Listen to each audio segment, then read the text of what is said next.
एक शहर में एक अनीश नाम का इंसान रहता था। अनीश एक कपड़ों की दुकान पर काम करता था। उसकी बहुत साल पहले शादी हो गई थी। अनीश को हमेशा से लड़का चाहिए था। लड़का यहाँ वंश का कुलदीपक होता है, पिता का नाम रोशन करता है और बुढ़ापे का सहारा होता है।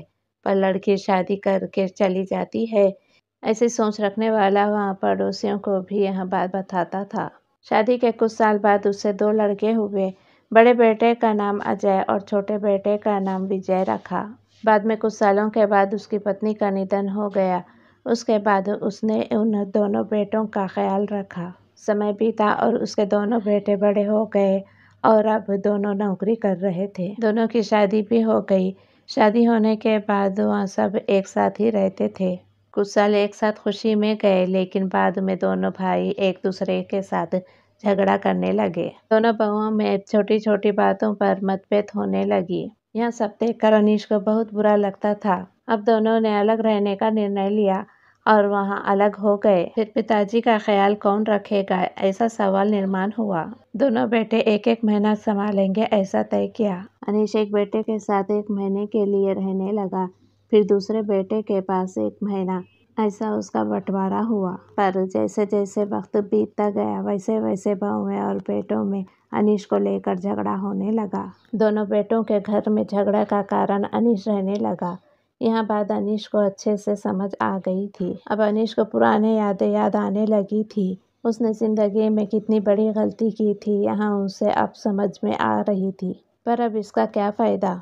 आखिर दोनों बेटों ने पिताजी को वृद्ध आश्रम भेजने का निर्णय लिया। एक दिन दोनों ही पिताजी को लेकर वृद्ध आश्रम में गए। वहां जाने पर सभी औपचारिकता पूरी करके पिताजी को मिलकर वहां दोनों अपने अपने घर वापस चले गए। बेटे घर जाने के बाद अनीश बहुत रोने लगा। उसके बाद वृद्धाश्रम के कई लोगों ने उसे समझाया, पर वहाँ बहुत दुखी हो गया था।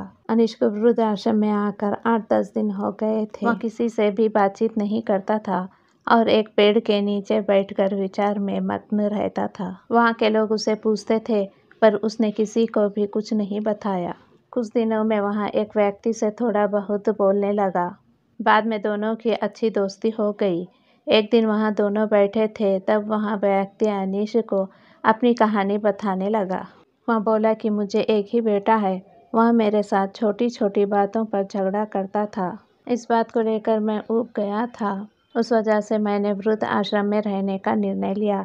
मुझे कभी कभी लगता था कि मुझे बेटे के साथ एक बेटी भी होती तो कितना अच्छा होता। कदाचित आज वो मेरी बुढ़ापे की लाठी बन सकती थी। उसका बोलना सुनकर अनीश और ज्यादा दुखी हो गया और वहाँ गहरे विचारों में खो गया। अनीश को दुखी अवस्था में देखकर उसके दोस्त ने पूछा, आप क्या सोच रहे हो?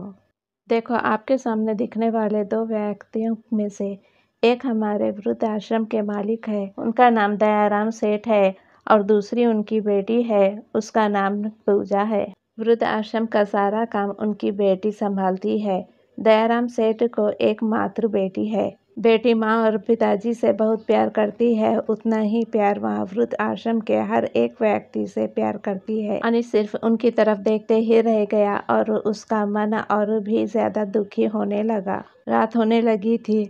हर एक वृद्ध अपने अपने रूम में जाने लगे। अनीश भी उसके रूम में जाता है। रात का खाना जल्दी खाकर सब लोग सो जाते हैं। अनीश को उसका भूतकाल याद आता है। अनीश की शादी होने के बाद उसे पहली बेटी हुई थी। उस वक्त उसे बहुत गुस्सा आया था। पत्नी के मना करने के बाद भी गुस्से में उसने बेटी को उठाया और दूर जाकर उसे छोड़ आया। पर अब पश्चाताप करने के सिवा रास्ता भी नहीं था। अनीश को रात भर नींद नहीं आई। दूसरे दिन वृद्धाश्रम में एक छोटा सा प्रोग्राम था। हर एक जन जल्दी उठता है और अपने अपने काम में लग जाते हैं। दोपहर में सब लोग हॉल में एकत्रित हुए। दयाराम सेठ और पूजा भी आए हैं। वहाँ पर प्रोग्राम चालू था। तब दयाराम सेठ का ध्यान 2-3 बार अनीश की तरफ गया। अनीश उनको बहुत उदास बैठे हुए दिखा। उनको लगा कि शायद उसकी तबीयत अच्छी नहीं होगी। प्रोग्राम खत्म होने के बाद वहाँ अनीश से बात करने के लिए उसके पास जाते हैं। वहाँ अनीश को दुखी होने का कारण पूछते हैं। तभी अनीश बहुत रोने लगता है और थोड़ी देर बाद वहाँ अपनी पूरी कहानी उनको बताता है कि मुझे भी पहली बेटी हुई थी। पर मुझे बेटी नहीं चाहिए थी, इसलिए मैं गुस्से में आकर उसे छोड़कर आया। आज जब मैंने आपको आपकी बेटी के साथ देखा तो तभी मुझे समझ आया कि बेटी कितना प्यार करती है। मेरी बेटी भी मेरे साथ होती तो मुझे यहाँ वृद्धाश्रम में रहना नहीं पड़ता। मेरे दोनों बेटों ने मुझे दुख के सिवा कुछ भी नहीं दिया। मैंने किए हुए पापों का सजा आज मैं भुगत रहा हूँ। अनीश की सब बातें सुनकर दयाराम सेठ को मन में बहुत दुख हो रहा था। दुखी होकर वह अनीश को बोलते हैं कि यह मेरी बेटी नहीं है, मुझे यह नदी के किनारे मिली थी। मैं उसे घर ले आया और बहुत प्यार से बड़ा किया। मैं और मेरी पत्नी उससे बहुत प्यार करते हैं और वह हम दोनों को भी उतना ही प्यार करती है। पूरी कहानी सुनने के बाद अनीश बोलता है कि मैंने मेरी बेटी को भी नदी के किनारे मंदिर के पास छोड़ा था। यह सुनकर दयाराम सेठ को थोड़ा गुस्सा आया और वहाँ से निकलने ही वाले थे, तभी उसी वक्त अनीश को पूछते हैं, आपकी बेटी का बर्थ मार्क वगैरह आप बता सकते हो क्या? अनीश ने तुरंत जवाब दिया, हाँ बता सकता हूँ। उसके बाएं हाथ पर और पैर पर एक उंगली ज्यादा थी। यह जवाब सुनकर दयाराम सेठ को विश्वास होता है कि पूजा उसी की ही बेटी है। यह सब सुनकर दयाराम सेठ वहाँ से चला जाता है। वहाँ चले जाने पर पूजा वहाँ पहुँचती है और वहाँ अनीश को बोलती है कि मैंने आप दोनों की पूरी बात सुन ली है। आपने मेरे बारे में जो भी कहा वह सुनकर मेरा मन बहुत दुखी है। एक पिता खुद की बेटी के बारे में ऐसा निर्णय ले सकते हैं, यह सुनकर मुझे बहुत बुरा लगा। आपने मुझे बेटी बोलने का अधिकार खो दिया है। मैं आपकी बेटी होकर भी आप मुझे रास्ते पर छोड़कर चले गए थे और मैं उनकी बेटी ना होते हुए भी उन्होंने मुझ पर जान निछावर कर दिया, इसलिए वही मेरे सच्चे पिता है। आप इस वृद्धाश्रम में रह सकते हैं, पर आज आपने उनके सामने जो बोला है वहाँ फिर कभी भी उनके सामने मत बोलिएगा, क्योंकि आज तक मैंने उनको इतना दुखी कभी भी नहीं देखा।